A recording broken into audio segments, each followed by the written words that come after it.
Hi, today I want to give you a little bit more information about IXL for those of you who are new to IXL. As I explained in the email, IXL is offering a free subscription in the areas of social studies, science, language arts, and Spanish until the end of the school year, June 30th.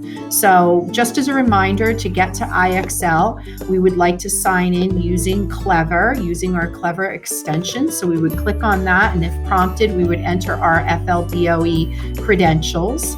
I'm in Clever right now as a teacher, and then I would come down here under Classroom Apps and just click on the IXL icon, and you should be automatically signed into your IXL account, which is free until the end of the school year. Also, all of your students have automatically been imported into IXL. So you'll notice if you come right here on the dashboard, it says all students, and you can see that each of your classes that you teach are available. And if you click on a class, you should be able to see how many questions those particular students have answered.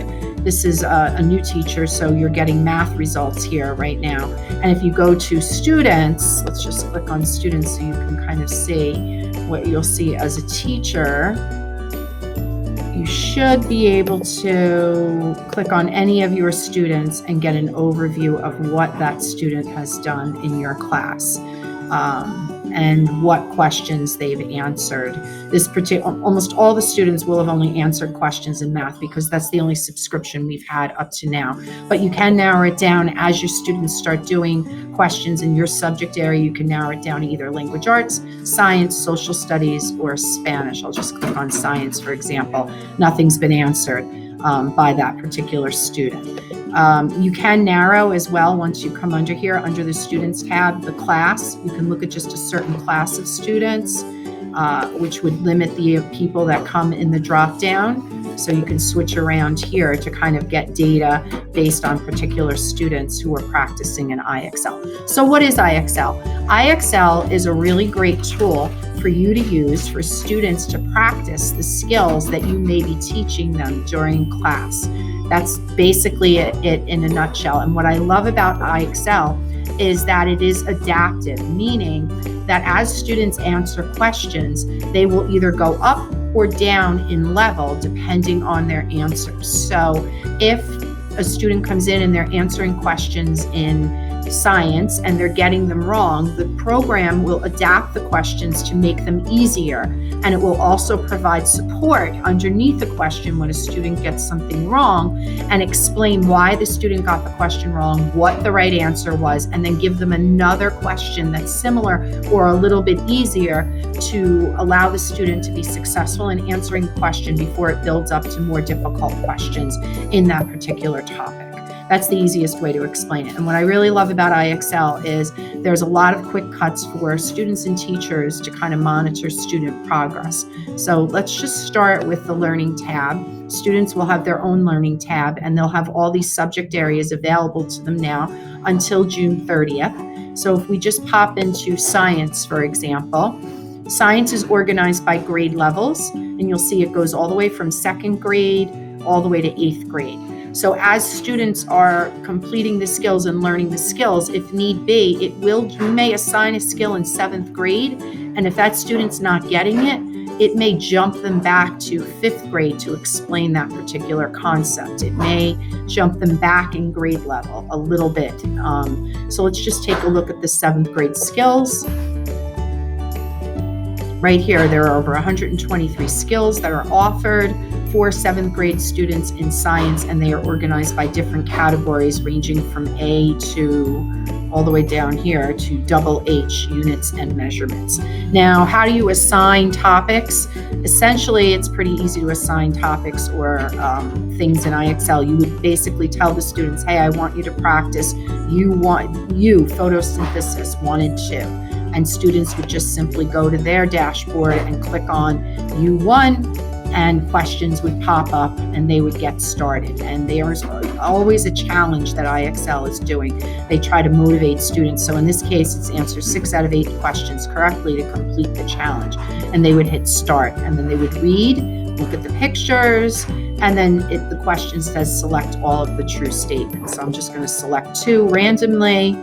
And right away you can see I was incorrect. And right below, you'll see there's an explanation. So review what was asked. And then if you come down, it shows what I answered. And then if you come down here, it gives the correct answers right below it.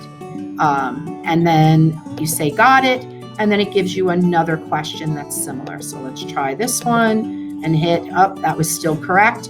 There is an explanation that's being given based on that question. So it's explaining what I did wrong or what the right answer is, what I wrote, and what the correct answer was supposed to be. And then I hit got it. And so on and so forth. It keeps track of the time that students spend inside the application. It keeps track of how many they got right, how many they got wrong, and it gives you all of that data inside of your dashboard. So how can you use IXL in your class, especially while we're learning remotely? There are several different ways that you can do it. You can specifically assign skills to students, as I just showed you. You can go into your topic and you can say, I want students to work on this particular skill until they reach a certain score. So maybe you're learning about photosynthesis and you'd like them to complete 1 and 2 until they earn a SMART score of 80 or above. A SMART score, basically in IXL, everybody starts out with 0, and as they answer questions correctly, they gain points, they gain score points. And the idea is to build all the way up to 100, but they don't necessarily have to go to 100 because sometimes it's very difficult to get there. So a lot of times teachers will say, I want you to earn a SMART score of 80 or above, and that shows that you've mastered that particular skill. So one way is to be very specific and say, I want you to work on this particular skill. Another way to do it is to say, I want you to pick out any area in 7th grade science that you would like to practice and learn more about, or see how much you have learned so far. Any topic that we've covered this year. And they can go into waves or solutions or any of this and practice. You could also say, I want you to pick out 3 different skills out of the year that, 3 different topics that we've done. So you can do it in that way as well. The other thing you can allow students to do is simply click on their recommendations tab, and each student will have a set of recommendations as to what IXL thinks that they need to work on and learn based on their previous practice. So if they haven't really done any practice in science, they're probably not going to have any recommendations in science. But as soon as they do a skill, 1 or more skills in science, they will also have recommendations here. So this particular student right now has mostly all math recommendations because that's what she's been working on all year long. But it's really nice that IXL is able to recommend the skills that students need to work on based on their practice in the past. So you can use it to say to the whole class, hey, I want everybody to work on this particular skill until they reach a certain score. You could tell each student that they're allowed to choose any skill within a topic or any skill within any topic that you've covered in the past year.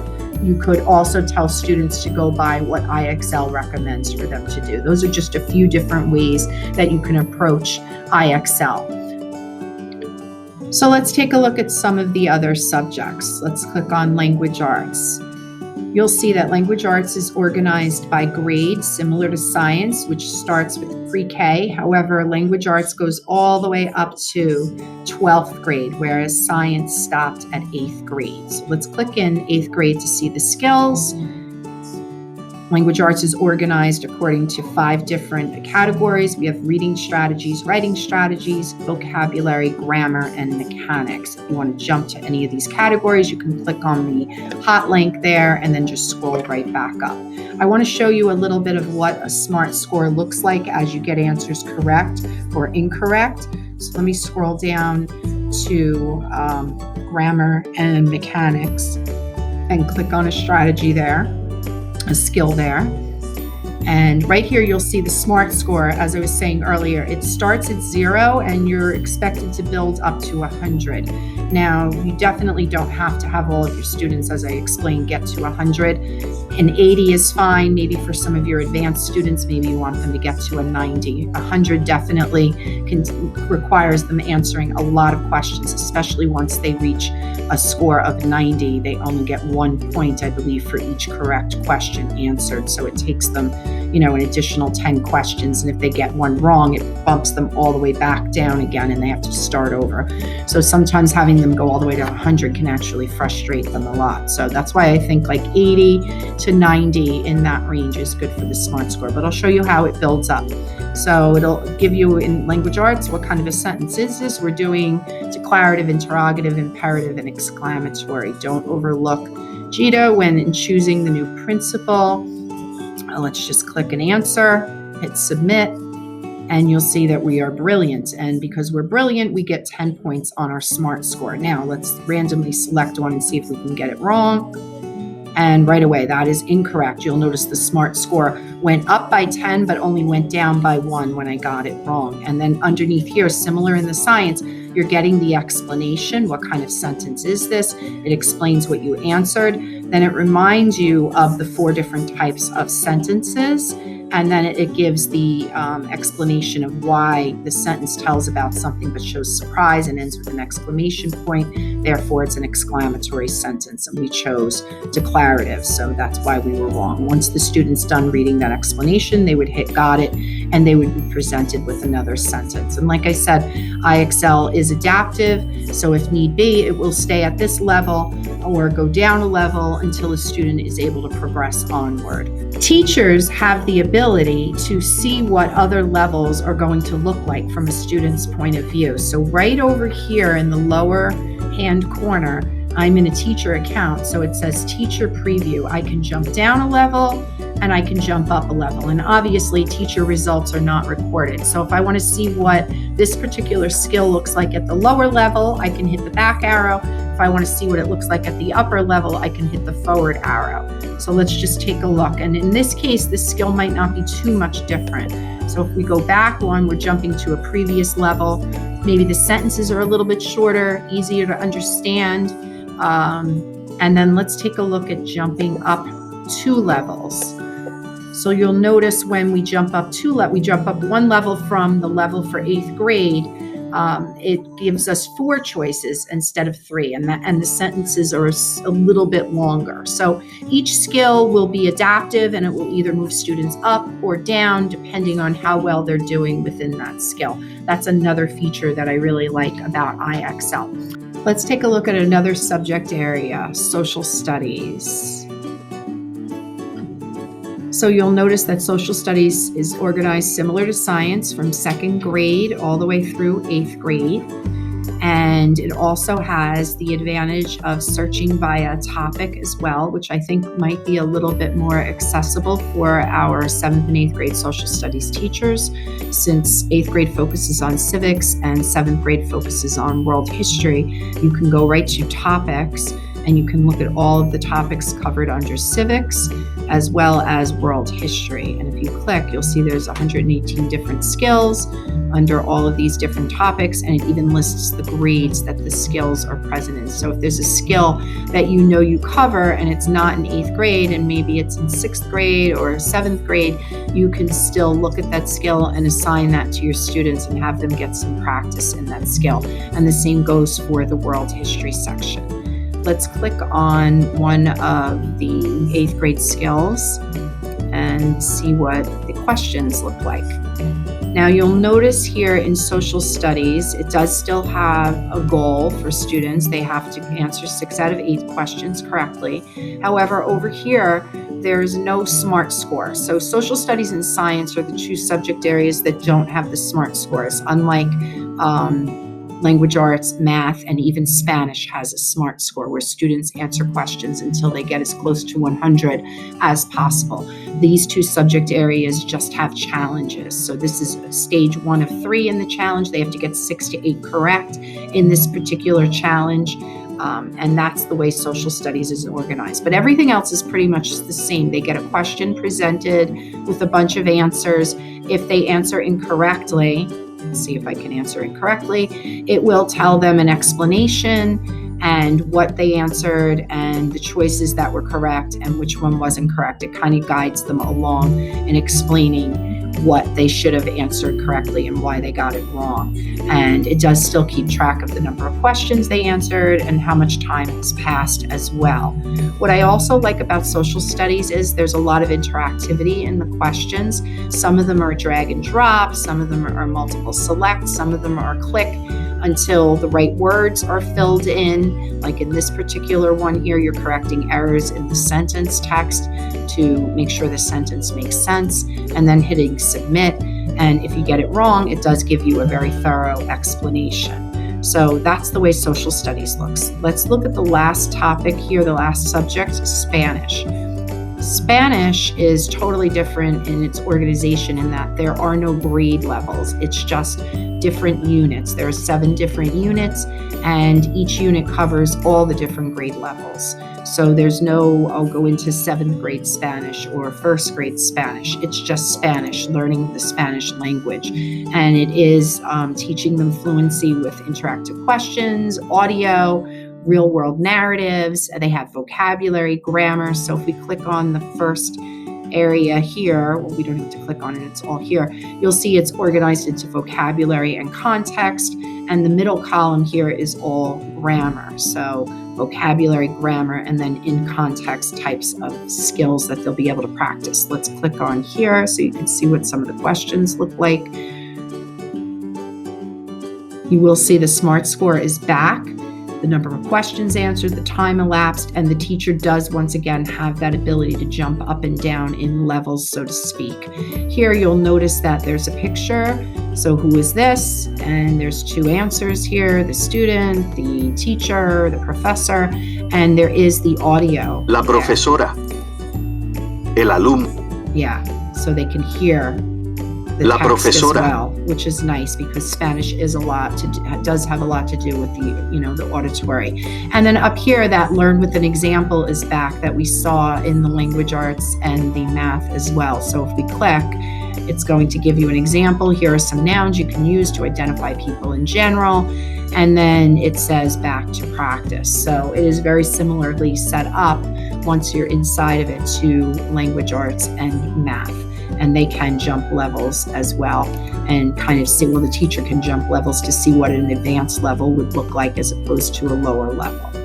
And that's pretty much it for the overview, very quick overview of IXL. And as I said in my email, I am offering some more in-depth analysis or look at IXL. If you're interested in doing any additional training, just reach out to me and we can set up kind of like an online training session and go through, and I can try to answer any questions you have. But I feel like even if you just go to right over here to the teacher resources, a lot of your questions could probably be answered there as well. I did include some of the implementation guides in the email that I sent out, but there are also printable resources. There's some free webinars that are offered by IXL and other things there that you have access to. So feel free to take advantage of those, especially while we're home. Some of them might be available even during school hours that you can watch. And if you have any questions or you would like to have additional help from me, please reach out and let me know.